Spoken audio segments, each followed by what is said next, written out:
All right, so today we're going to be going over day 47 of the 1 year chronological Bible plan, and we're going to be going into Numbers and Leviticus. So let's get into it.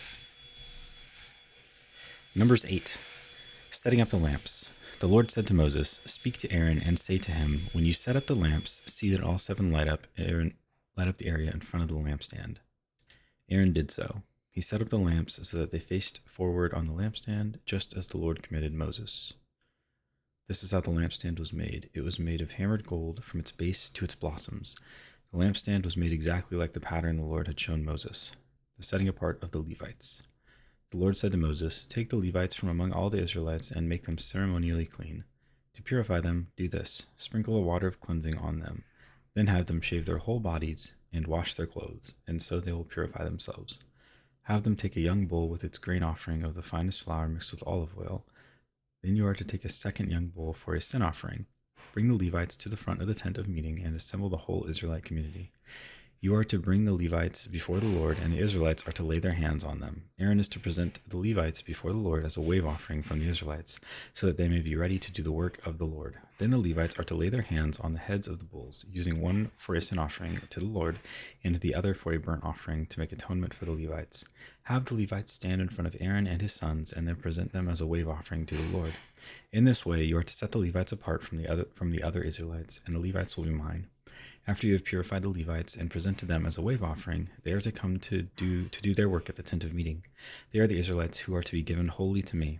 I have taken them as my own in place of the firstborn, the first male offspring from every Israelite woman.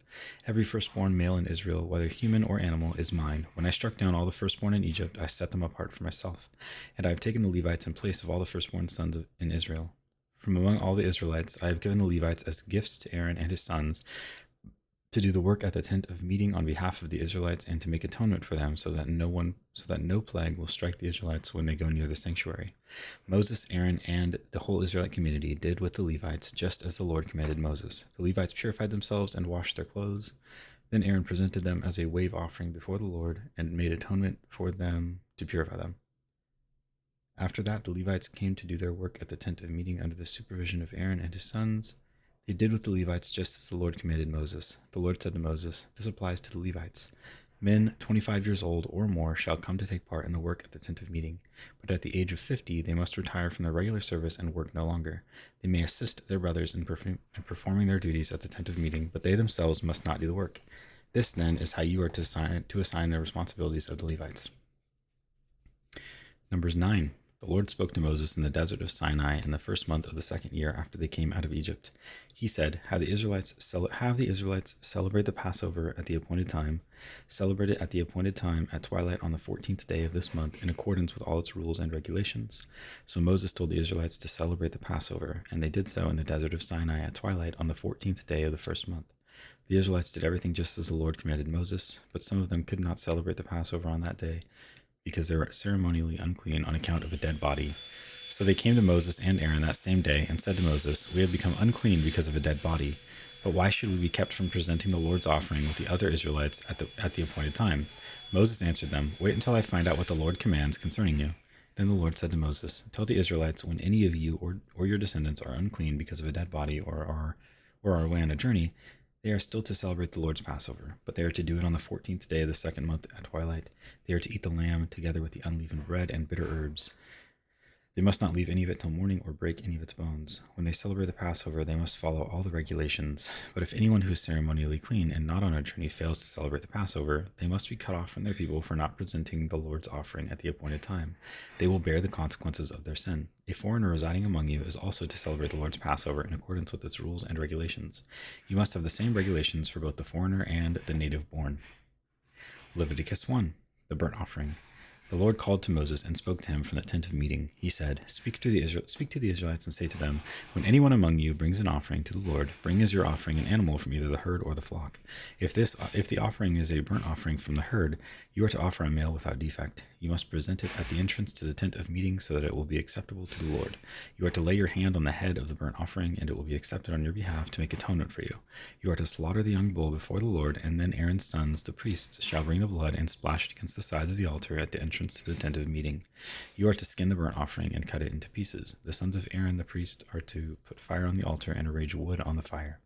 Then Aaron's sons, the priests, shall arrange the pieces, including the head and the fat, on the wood that is burning on the altar. You are to wash the internal organs and the legs with water, and the priest is to burn all of it on the altar. It is a burnt offering, a food offering, an aroma pleasing to the Lord. If the offering is a burnt offering from the flock, from either the sheep or the goats, you are to offer a male without defect. You are to slaughter it at the north side of the altar before the Lord. And Aaron's sons, the priests, shall splash its blood against the sides of the altar. You are to cut it into pieces, and the priest shall arrange them, including the head and the fat, on the wood that is burning on the altar. You are to wash the internal organs and the legs with water, and the priest is to bring all of them and burn them on the altar. It is a burnt offering, a food offering, an aroma pleasing to the Lord. If the offering to the Lord is a burnt offering of birds, you are to offer a dove or a young pigeon. The priest shall bring it to the altar, wring off the head, and burn it on the altar, and its blood shall be drained out on the side of the altar. He is to remove the crop and the feathers, and throw them down east of the altar where the ashes are. He shall tear it open by the wings, not dividing it completely, and then the priest shall burn it on the wood that is burning on the altar. It is a burnt offering, a food offering, an aroma pleasing to the Lord. Leviticus 2, the grain offering. When anyone brings a grain offering to the Lord, their offering is to be of the finest flour. They are to pour olive oil on it, put incense on it, and take it to Aaron's sons, the priests. The priest shall take a handful of the flour and oil, together with all the incense, and burn this as a memorial portion on the altar, a food offering, an aroma pleasing to the Lord. The rest of the grain offering belongs to Aaron and his sons. It is a most holy part of the food offerings presented to the Lord.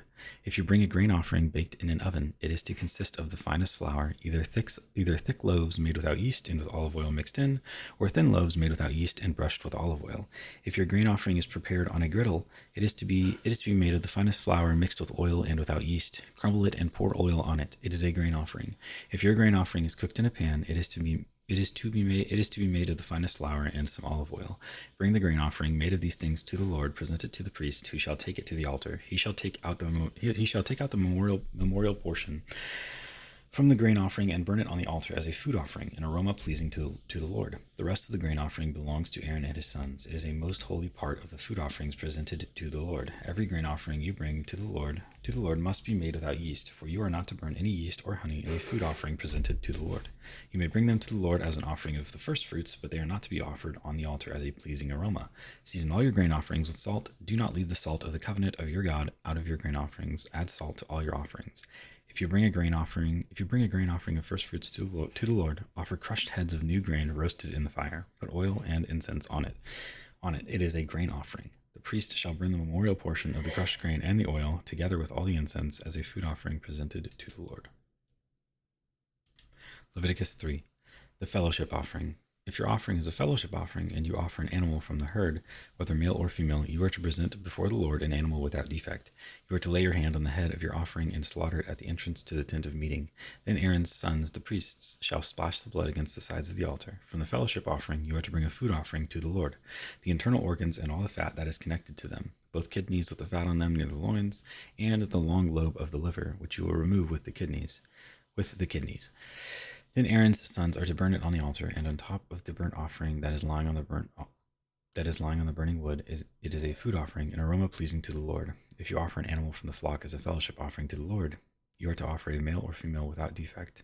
If you offer a lamb, you are to present it before the Lord, lay your hand on its head, and slaughter it in front of the tent of meeting.